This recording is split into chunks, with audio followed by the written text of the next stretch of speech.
One of the things I'm most proud about this build out is that I box cut all of the drawers by hand. I didn't use a table saw jig or anything else. I used a Japanese pole saw and then a chisel. Stepping into discomfort. That is what really kind of cultivates growth in each individual person. Hi, my name is Caleb. This is my Astro van back here. We can go take a look if you'd like.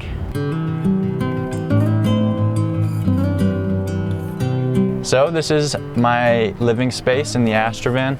I got this van about a year ago now, and it took me about 3 months to build, and it's super simple, but that was kind of what I was going for, is functional and a super sturdy build. So yeah, I got the bed area here, and under it, it's got 4 drawers.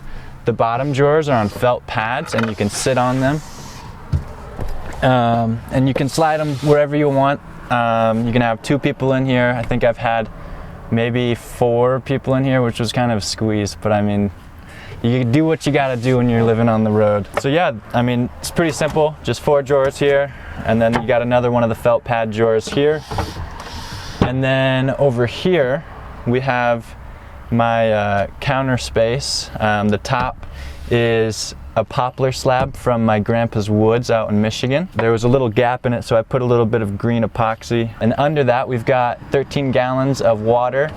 And I don't have any pump system or anything. I figured I'd just do a gravity feed water thing so that I didn't have to do more than I really needed to, because simplicity was kind of the goal of this van from the beginning. And then I have this guy here, which flips down, and then there's a drawer here. I used to put my books here. I don't have anything in it right now because I'm trying to sell it currently so that I can live on my bicycle, but we could talk about that a little bit more later. And then I've got this broom and dustpan. Every van lifer needs a broom and dustpan. You gotta broom it out like every day if you want to keep it clean, or else it just gets overwhelmingly messy. Yeah, what else we've got going in this van is the flooring is LVF, luxury vinyl flooring. I just got it from Lowe's. And I got LVF because it's nice and smooth. It's kind of fancy looking. It looks good and it feels good when you're in here. And it slides well with the felt pads on the drawers. So that works good. And then there's the Astro turf here. I put in the Astro van. It's great for wiping your feet off when you're coming in from a messy hike. Instead of getting it all over your LVF, you can wipe it on the Astro turf. And that was actually the latest addition to the van, and probably the last since I'm selling it.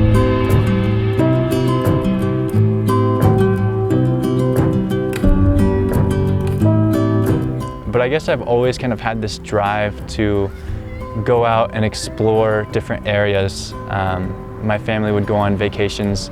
We're from Michigan. We'd go on vacations down to like North Carolina and Tennessee, areas like that, explore the mountains. I decided that I wanted to travel my sophomore year. I just didn't think college was my thing, and I still don't think it is my thing.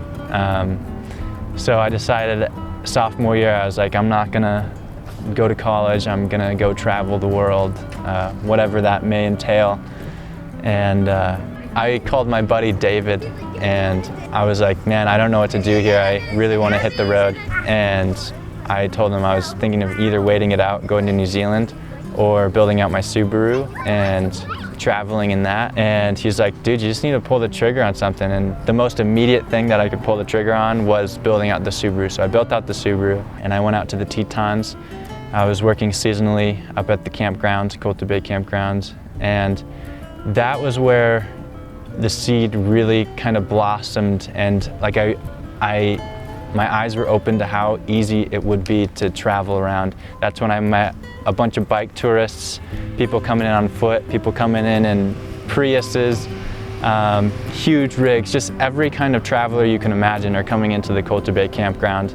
So I got to talk to all kinds of guys.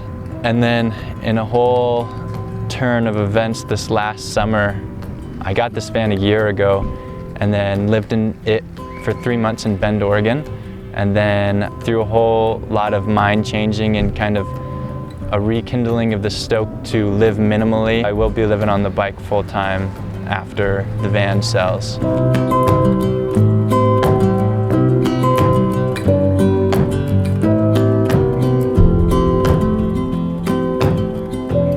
This is the living space, and then if you walk one step over, you get the bedroom, the sleeping area, whatever you want to call it. On top, there's a mattress, which is super comfy.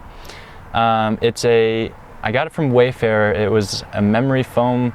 I think it was a 4-inch mattress, and then I got like this super cheap topper that I just put inside the sleeve for the mattress. And then my grandma helped me sew this custom sheet. It's not like a full or queen or any of that. It's kind of a funky, I think it was a queen bed when I originally got it, but then I obviously cut it down to fit the Astro. And then under the bed on the sides, there's this thing which flips up, and then there's tons of storage in there. And then there's even more storage over here on this side that folds back. It's not super easy, but it works to get like all your tools and stuff is what I usually would keep down there, like oil and stuff. Also, what you might have noticed is there's these speakers. I just got some JBL 3-way speakers, or maybe 4-way. I don't know what the difference there is. I don't know anything about speakers, but I bought some speakers so that it would fill up the sound. I like listening to music on road trips like everybody else does. So this van came with 2 bench seats, and there used to be the plastic trim, and then behind the trim there's always like crappy insulation, but it's better than 0 insulation, which I have now. Except for in the floor, I've got the 2-inch foam insulation, and then I also put it in between the ribs on the ceiling. Yeah, there's no insulation here, which doesn't do any good to have insulation on the roof and ceiling if you don't have insulation on the walls. So I wish I probably would have kept the trim and everything in there, but that's all right. We build stuff out and learn along the way. And then yeah, the ceiling is some 1/4-inch cedar, so it's really thin, and I was going for thin so that I wouldn't take away on the vertical space that I have to sit up and also lay down and bend my knees. So I just screwed straight onto the metal ribs with some metal screws, just drilled through. But anyway, the bed, it's obviously not wide enough, the Astro van, for a 5-10 person to sleep straight. So I had to break that mental barrier I had, and I had to sleep diagonally. But when I broke that mental barrier, it's comfy to stretch out. One thing I really like about this Astro van is that it's got windows all the way around, and it's great for being able to see, especially when you're driving. If you've never driven like a big vehicle before, it's definitely comforting to be able to look behind your shoulder and see out the window directly rather than looking in a mirror, and also in the back having the windows. But it's not absolutely necessary. As you see, there's tons of van lifers that don't have windows in the back. And yeah, I chose this one because it was the one that was available, and it was solid with no rust. So that's why I chose this van specifically. Got it down in Georgia when I was living in Tennessee with my grandparents. Yeah, and then I've got window covers that I just stash under the bed for all the windows, so that I've got black on the outside, and then I got some chicken print, got it from Walmart, for the inside, and black on the outside so that it just looks like tinted windows, but people can't see in at all, so it makes it a lot less obvious that you're camping in the van, which worked out great. I only got a knock once, but it was in the morning after I got my full night's rest, so it was good. One of the things I'm most proud about this build out, specifically on the drawers, is that I box cut all of the drawers by hand. I didn't use a table saw jig or anything else. I used a Japanese pole saw and then a chisel, which took ridiculous amount of hours. I don't know why I decided to do that. I've never hand cut box joints before. So I guess I did it to see how long it would take and see how I would do on it, and they turned out super well. I mean, they're super solid, and yeah, you can sit on them. It's only 1/2-inch plywood, but plywood's pretty strong anyway, so. And then under there's the chessboard, so you can just flip that over and play chess with some friends in the van on a rainy day or a sunny day. Chess is great any day.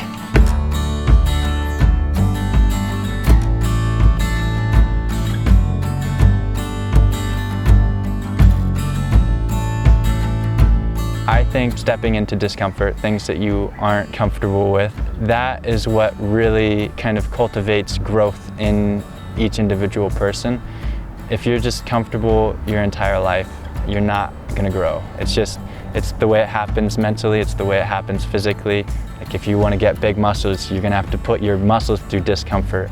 If you wanna become smarter, more intelligent, you wanna remember more things, you're gonna have to go through that mental discomfort. Yeah, you're gonna have to go through a lot of discomfort in order to grow in any of those situations. So I think a big pro for living minimally is it kind of forces you to live in discomfort, but also there's great joys. It kind of opens my eyes, at least, to the joys in every little thing that you see each day. Yeah, it kind of just rekindles this childlike awe of everything. So it was raining a bunch last Thursday, and the trail that I take to get to where I'm staying right now, I ride my bike back there with all my stuff on my bike, and it was so muddy that, and my bike is no mountain bike by any means. It's not made for going through the mud. So I was riding my bike back there, and I got maybe a quarter of the way before my wheels got so caked with mud that it just stopped. And I was just so angry. And I was like, this sucks. But I had to remind myself, like, I chose this lifestyle. Like, this sucks, but also, like, it's also beautiful. Like, what's going on around me right now, even though I think this sucks, it doesn't actually suck that much. And also, even if it does suck, then it's worth it for all the other joys that living minimally brings. So that was kind of like a realizing point the other day.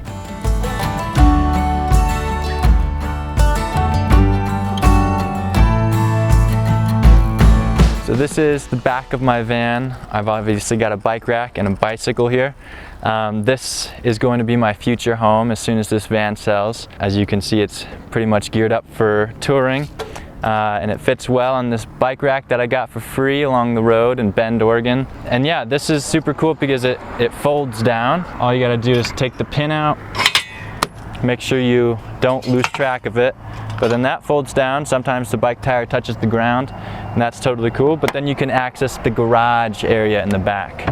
I'm a climber and a slackliner, so this guy I used to use for climbing, and they're both super deep. So inside I've got shelves in both of them for quick draws, slackline gear. Don't want to get into all that right now. And then under I could have my webbing or my ropes and all the big bulky stuff. And the cool thing about these drawers is they're on, I think they're 450-pound drawer glides, so you can just pull up to a nice sunset spot, play some guitar, watch whatever you want to watch.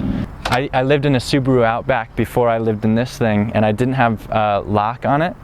And you can fix that in a couple simple ways if you just get like a sliding barrel lock or whatever. But I went and splurged and got the locking drawer glides, which was definitely worth it. And then up top here we got the extra storage for tools and stuff.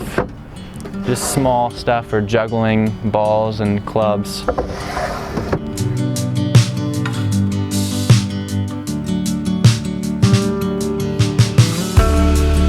If you want to travel, then do it. Just pull the trigger. I'll say the advice that I got from my friend David when I was going back and forth on maybe going to New Zealand or going in my Subaru. He just said, man, you just got to pull the trigger on something. If you need to go, then just pull the trigger. There's no obligation to have any specific amount of things to live on the road. So you don't need like a big old fancy van. You don't need to work to save up money to get one of those. If you have a Subaru, build it out. If you have a Camry, I mean, I've met tons of people out here living in their Camrys even, and bicycles. People live on bicycles. It's not anything new. I don't have much advice other than just pull the trigger with what you've got.